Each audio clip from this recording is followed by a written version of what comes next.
உறவுகளை நான் உருளைக்கிழங்கு வேக வச்சு தொளிச்சு சுத்தம் பண்ணி எடுத்து வச்சுருக்கிறேன். இதை மசிச்சுட்டு இதை எப்படி செய்யறதுன்னு காமிக்கிறேன். தேங்காய் எண்ணெய் ஊற்றி எண்ணெய் காஞ்சது, கடுகு போட்டு கடுகு பொரிஞ்சிருச்சு. இப்போ வெங்காயம் சேர்த்துக்கலாம். கடலைப்பருப்பு, வெங்காயம் சேர்த்துக்கலாம். இது நல்லா வதங்கி இருக்கும். வெங்காயம் கடலைப்பருப்பு நல்லா வதங்கிடுச்சு.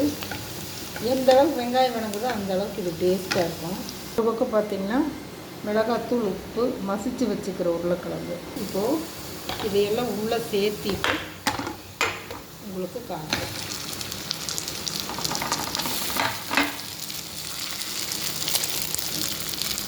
இது நல்லா வணங்கிடணும்.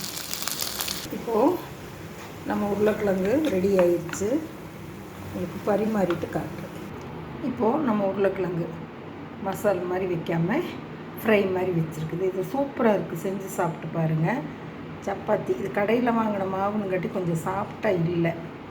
நாங்கள் வீட்டிலையே கோதுமை கடைஞ்சி அரைச்சி போட்டு காய வச்சு மாவரைச்சி வச்சுக்குவோம். சூப்பராக வரும். உங்களுக்கு பிடிச்சிருந்தால் லைக் பண்ணுங்கள், ஷேர் பண்ணுங்கள், சப்ஸ்கிரைப் பண்ணுங்கள், பெல் பட்டன் அமுத்துங்க. இந்த நாள் இனிய நாளாக எல்லோருக்கும் அமையட்டும். தேங்க்யூ.